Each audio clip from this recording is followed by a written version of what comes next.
नमस्कार। आज फिर ताज़ा खबरों के साथ और खबरों के बाद और खबरों के पार बहुत सारी जानकारी देने के लिए मैं और मेरे साथी शेखर बागोरा जी, हम दोनों आपके साथ मौजूद हैं। फिर एक बार शाम के अखबारों की चर्चा चाय के साथ हम शुरू कर रहे हैं।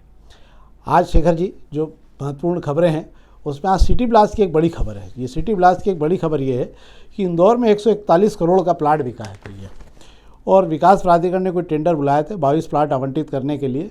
उन टेंडरों के जब भाव देखे तो सब चौंक गए। 1330 स्क्वायर फीट का प्लाट जो है ये 141 करोड़ रुपए में लेने के लिए प्राधिकरण को ऑफर मिला है। मैं समझता हूँ शायद ये सबसे महंगा प्लाट होगा, मुझे ऐसा लग रहा है। क्या है जिस साइज का ये प्लाट है, मात्र 1330 स्क्वायर फीट का प्लाट है।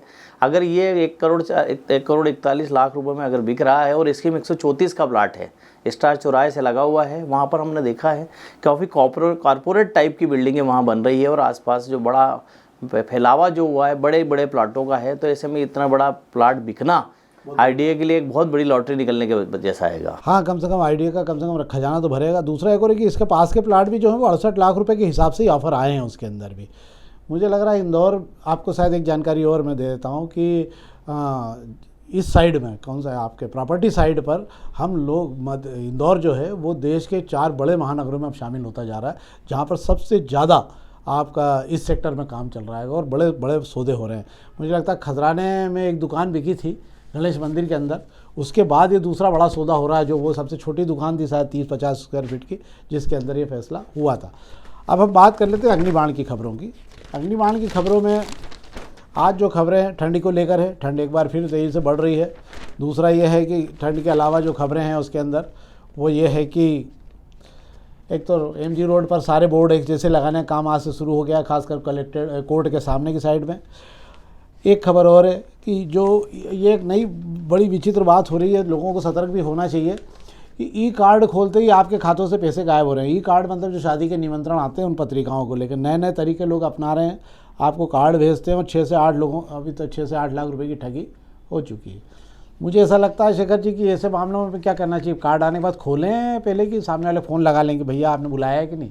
मुझे ऐसा लगता है कि पहले जब हम फिजिकली लोगों के घर घर न्योते देने जाते थे, क्योंकि व्यस्तता की वजह से कोरोना काल में चीज़ें सारी बदल गई, सारी चीज़ें ई पे आ गई, हम लोग व्हाट्सअप पे लोगों को न्योते भेजते हैं। पर मेरा ऐसा मानना है कि न्योते हम किसी को भेज रहे हैं तो साथ में एक कॉल भी कर दें ताकि वो संतुष्ट हो जाए कहीं से न्योता आया है, बाकी नहीं तो किसी का भी आया ई कार्ड खोला और जेब खाली हुई। ये बड़ी ठगी हो रही है, इसलिए अब इससे सतर्क होने की ज़रूरत पड़ने लगी है। हाँ, वैसे मुझे ऐसा लगता है कि कम से कम नहीं होगा तो थोड़े दिन बाद इसकी जाहिर सूचना छपेगी कि हमने ऐसा कार्ड हमारे यहाँ डाला है, किसी को जो आपत्ति हो तो हमसे संपर्क कर ले वो। दूसरा ये है कि ये ड्रोन से जो है एक बार फिर सर्वे शुरू हो गया है। कान और सरस्वती नदी को चिन्हित करके अतिक्रमण बड़ी सख्ती से हटेंगे। मैं करीब 10-12 साल से हर बार ये सुनता हूँ 2-1 साल में कि बड़ी सख्ती होने वाली है, बड़ी सख्ती होने वाली। ये कब, इसका कोई शेड्यूल है क्या कि कौन से साल में सख्ती हो जाएगी, इसकी क्या है ये सब बरसों हो गए हम भी देख रहे हैं कान सरस्वती नदी में कब सुंदर होगी, कब उसमें नाव चलेगी, कब हम भी उस सुंदरता को देख पाएंगे। बचपन से थोड़ा जवानी तक तो हम भी आ गए हैं, अब पता नहीं क्या पता बुढ़ापे तक देखने को मिल जाए। तो इस तरीके के सर्वे होते रहते हैं। हाँ, पर मुझे लगता है कि आपके तो बचपन से जवानी आ गई, मेरा तो बुढ़ापा आ गया सुनते सुनते। पिछले 45 साल से पत्रकारिता में, और मैं सोचता हूँ कि मैंने 90 में नाव चलने का भी सपना देखा था, और नाव चलने के बाद में पाँव चलाने का सपना सभी चला के देख चुका, पर वहाँ कुछ हुआ हासिल कुछ नहीं आया। कुल मिला के नदी वैसी है और हम भी वैसे के वैसे बने हुए हैं, ये है। और प्रभात किरण की खबरों की हम बात कर लें तो प्रभात किरण में एक खबर अच्छी है, MR5 पे फिर से बुलडोजर चलाने की तैयारी हो गई है। अब शहर में चूँकि अब सब काम निवृत्त हो गए हैं और अब कल मेघदूत खाली हो गई, चौपाटी पूरी अच्छी काम रोड चलने लगा है। लोगों की समझ में नहीं आ रहा, जो लोग उधर घूमने जाते हैं सवेरे और शाम को उनको समझ नहीं आ रहा कितना सुंदर रोड था, देखो कब से बंद पड़ा हुआ था ये। और इसके बाद में ये हमने चालू, ये वापस हो रहा है MR5 बुलडोजर चलाने का। ये रोड कहाँ से कहाँ निकलेगा ये वायर सुपर कॉरिडोर से लेकर ये इंदौर वायर तक का वो रोड है, जिसका कुछ हिस्सा जो है छोटा बांगड़दा पंचायत तक का उस तरफ से बन चुका है। अब इस रोड में दिक्कत ये है कि उधर से आईडीए ने 150 फीट अपना हिस्से का बना दिया, आगे नगर निगम को बनाना है। नगर निगम के पास इतना पैसा नहीं है कि 150 फीट चौड़ा सड़क बना सके, इसलिए जितना पैसा है उतनी चौड़ी सड़क बनाने की योजना है। और अभी जो बाधा आ रही है उसको हटाने की एक बार फिर से योजना बनी है। नहीं, पर अगर नगर निगम इतना समझदार हो गई तो थोड़ी उपलब्धि है शहर के लिए कि जितनी चादर हो उतने पैर पसारी है। इसके पहले अगर थोड़ा बहुत और समझ लेते तो मुझे लगता है शहर में और भी ज़्यादा अच्छे काम हो जाते कि आपका जितने पैसे आप उतने ही काम करो ना, आप ज़्यादा काम करने की कोशिश क्यों कर रहे हो। अब हम बात कर लेते हैं पत्रिका की खबरों की। पत्रिका की महत्वपूर्ण खबरों में अडानी को लेकर कल जो फटका लगा है शेयर बाज़ार में, उसमें इंदौर के भी जो निवेशक हैं उनके भी 1 अरब रुपये के लगभग स्वाहा हो चुके हैं। अब वो समय के साथ में क्या स्थिति बनती है तो अलग बात है। दूसरी खबर है कि भिक्षावृत्ति, मतलब इंदौर में भिक्षावृत्ति को समाप्त करने के लेकर बड़े अभियान चले, पर उसमें एक बड़ा रोचक मामला मिला है कि 70 साल की महिला का जो है भिक्षा में उगाए पैसों में ब्याज पे दे रखे हैं और वो ब्याज से पैसा कमा रही हैगी। और लेने वाले लोगों में ऐसे जो नौकरी करने वाले और ऐसे लोग हैं कि वो उससे ब्याज से पैसा लेकर अपना काम कर रहे हैं। बताइए आप कैसी हालत है, भिखारियों के पास पैसा मिल रहा है और काम करने वालों की जेब में पैसा नहीं है। क्या है ये, क्या होने वाला है। भिक्षावृत्ति का दौर भी भाई साहब बदल चुका है। तमाम दावे किए जाए सरकारी के शहर से भिक्षु मुक्त कर दिया गया, उन्हें ले जाकर शिप्रा के वहाँ छोड़ने की घटना हो या शहर में तमाम पैसे देके उन्हें आश्रम में रखने की, उन्हें रोजगार देने की बात कही जा रही हो, ऐसे कई उदाहरण बताए गए हैं। पर उसके बावजूद भी भीख मांगते हुए हमें चौराहों पर लोग बच्चे से लेके बुजुर्ग तक मिल जाते हैं। और फिर जब वो पकड़ में आते हैं इनके इस तरीके के किस्से कि उनके पास पैसों की कमी नहीं है, हम आमतौर पर देखते हैं। और भिक्षा भी बढ़ गई है, अब 1, 2, 5 रुपये नहीं लेते, सीधे 10, 20 रुपये मांगते हैं। हाँ, उनको भी आपका स्तर भी देखते हैं ना कि आप भी इस लायक हो कि नहीं। भीख देना भी एक उसका भी स्टैंडर्ड देखा जाता है आजकल, ऐसा नहीं। खबरों के बीच में कुछ खबरें हम और निकाल लेते हैं। एक तो चूँकि अखबारों के निकलने के बाद की खबरें, इसलिए आपके नॉलेज में भी रहना चाहिए शहर में कि दिन में क्या क्या हुआ है। हम बता दें, एक तो बनखंडी आश्रम में आज रेड मारी गई है पुलिस द्वारा। मल्हारगंज पुलिस ने छापा मारा था और उस दौरान शायद पार्षद संध्या यादव और अन्य लोग भी पहुंचे थे। पर पुलिस का कहना है कि लंबे समय शिकायत थी कि यहाँ गांजा वांजा मिल रहा है और साथ गांजा वांजा जब्त हुआ है। क्या सीन है यहाँ पे? हाँ, आश्रम में गांजा जब्त होने की सूचना मिली है और ट्रस्टियों के वहाँ से इस तरीके की बात की खबर आई है। पुलिस उस पर जांच कर रही है कि वो गांजा किसके पास से आता था और कब से वहाँ रखा हुआ था और कितनी मात्रा में। अभी उसका खुलासा तो नहीं किया, पर एक छापा पड़ा है अभी कुछ देर पहले। वैसे भी मंदिरों में तो पहले से सुविधा दे रखी है कि गांजा वांजा पीने के लिए जो ये पंडित ये आते हैं, जो साधु संत आते हैं, उसे गांजा तो पीते ही हैं।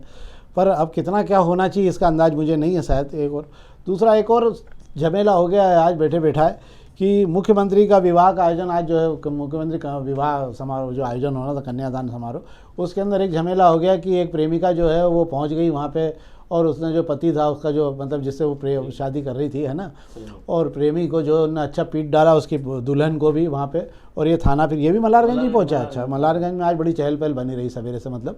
तो ये क्या सीन हुआ वहाँ पे भी, ऐसा जो मारपीट हुई, क्या हुआ है इसके अंदर? एक भाई साहब शादी करने के लिए वहाँ आए थे और वो अपनी दुल्हन के साथ शादी कर ही रहे थे कि इतने में उनकी एक प्रेमिका वहाँ हाजिर होती है और वो फिल्मी स्टाइल में उनकी उस दुल्हन की पिटाई कर देती है। प्रेमी को तो भला बुरा कहती है पर पिटाई दुल्हन की हो जाती है।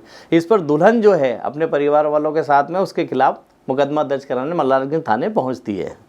हाँ, ये मेरे को लगता है कि ये दूल्हे के दोस्तों जो हैं उन्हें रायता फैलाया होगा पूरा इसका दे दुआ के कि इसकी जानकारी दो ताकि इसका जुलूस अखाड़ा तो निकल जाए। बहुत बार ऐसा होता है कि दोस्तों को खुद तो दोस्तों के तो विचारों की हो नहीं रही हो, किसी को दो मिल रही है, इससे भी दोस्त भी चिढ़ते हैं कि साला क्या मजाक बना रखा है। अब हम दोपहर की खबरों की चर्चा की बात कर लेते हैं। दोपहर की खबरों की चर्चा में एक तो देश भर में सोने का जो जेवर बिकते रहे थे अभी तक, जिन पे हाल मार का प्रावधान नहीं था, 1 जनवरी को जो है BIS आपका उसको लेके अपने सरकार के बीच मतलब BIS और गोल्ड कारोबारियों को भी समझौता हो गया कि 1 जनवरी के बाद देश भर में आयात किए जाने वाला सोना भी BIS मार्क का होगा और बिकने वाले सारे जेवर जो हैं वो हर हाल में BIS मार्क से ही बिकेंगे। अगर नहीं बिकेंगे तो कार्रवाई की जाएगी। उसको लेकर बड़े पैमाने पे तैयारी की गई हैगी। दूसरा जो है 17,000 व्हाट्सअप अकाउंट लॉक कर दिए गए हैंगे, जिनको लेकर बड़े शिकायतें लगातार आ रही थी। और एक बड़ी खबर है दोपहर में भी, इस साल सड़कों पर 2 लाख नए वाहन, मतलब नया रिकॉर्ड कायम हो रहा है। पिछले बार 1,80,000 के लगभग, तो इस बार 2 लाख के लगभग पंजीकृत हो रहे हैं। और अभी पिछले महीने जो है आपके अक्टूबर महीने के अंदर जो है 19,000 तो 2 से 3 पहिया वाहन पंजीकृत हुए हैं, जबकि 7 से 8,000 के लगभग जो है कारें सड़कों पर उतर गई हैं। हर महीने करीब 8 से 9,000 कारें सड़कों पर उतर रही हैं। सड़कें चौड़ी हो नहीं रही हैं, सड़कों के अतिक्रमण खत्म नहीं हो रहे हैं। और अब BRTS भी हट गया है तो क्या थोड़ा सा फर्क पड़ेगा, क्या है इनका? भाई साहब, जिस तरीके से इंदौर में हर साल गाड़ियों की संख्या बढ़ती जा रही है, उसी की वजह से ट्रैफिक का कचूमर निकल रहा है और वही वजह है कि हालात ये बन गए कि BRTS को ख़त्म करना पड़ रहा है। हाँ, पर सरकार को आज नहीं तो कल नहीं तो परसों इस मामले में सोचना पड़ेगा। लोक परिवहन बहुत ज़रूरी है, नहीं तो लोक परिवहन के बिना हम हम जो सक्षम है वो तो ठीक है, पर इन सब में पिसता हुआ आदमी है जो बेचारा गरीब है और जिसको लंबी दूरी पर जाना होता है। इस मामले में शासन को, प्रशासन को गंभीरता से सोचना पड़ेगा कि कुछ ऐसा रास्ता बनाया जाए ताकि कम से कम गरीब तबके को जो है वो कम से कम पैसों पर वो अपने निर्धारित स्थान पर जा सके वो। ये तो थी आज की अखबारों की सुर्खियाँ जो हमने आपको दी। अब कुछ राजनीतिक चर्चा कर लेते हैं। आज फिर कांग्रेस की बैठक का दूसरा दिन था भोपाल में। मजमा खूब लगा था और मजमे को लेकर जो खबरें छन छन के आ रही है उसमें कुछ अच्छी खबरें भी है। और बकौल नरेंद्र सलूजा जी जो बिल्कुल छलना लगा के उसमें अपनी आंख लगा रखी उन्होंने भी सवेरे के लगभग ही जैसे कार्यक्रम हो उनकी बैठक खत्म हुई और उन्होंने अपना तुरंत जो है वो तुरंत बुलेटिन जारी कर दिया, विशेष बुलेटिन जारी किया उसमें। तो उन्होंने दूसरे दिन का लिख दिया कि बवाल भी जारी है और विद्रोह भी खूब चल रहा है। बड़ी संख्या में आज भी नदारत रहे पदाधिकारी।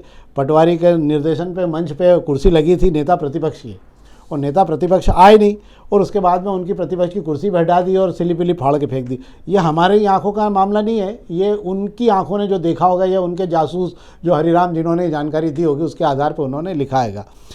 इधर लंबे समय से जीतू पटवारी द्वारा निष्कासित अजय चौड़िया जी ने भी एक अपना पूरा इसके पूर्व का बयान डाला है और उन्होंने सब खबर दिल्ली भी भेजी है कि पटवारी के नेतृत्व में तो कांग्रेस का भला होने वाला नहीं है और निश्चित रूप से अब मुझे लग रहा है कि कांग्रेस इस मामले में गंभीरता से सोच रहेगी। आज जो हुआ उस बैठक में क्या क्या हुआ है वैसे? आज भाई साहब आज जो बैठक हुई है उसके अंदर जीतू पटवारी ने जो टीम बनाई उन पदाधिकारियों को बुलाया गया था। चूँकि क्या है कि कामकाजी बैठक थी, उन्हें काम सौंपना था। तो जितने भी उपाध्यक्ष बनाए गए हैं जीतू पटवारी ने अपनी टीम में उन सबको संभाग की जिम्मेदारी दे दी गई है।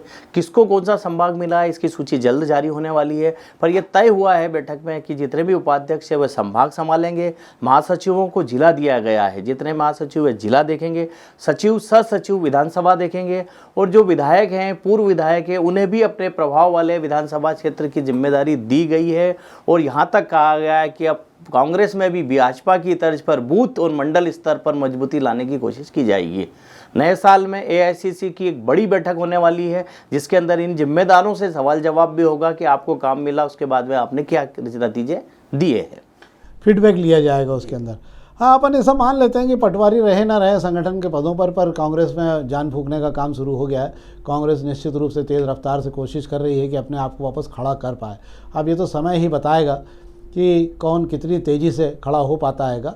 और अन्य बहुत सारी राजनीतिक चर्चाएं हैं जिस पर हम कल भी बात करेंगे। ये थी आज का हमारा कार्यक्रम जो हमने आपके सामने दिया।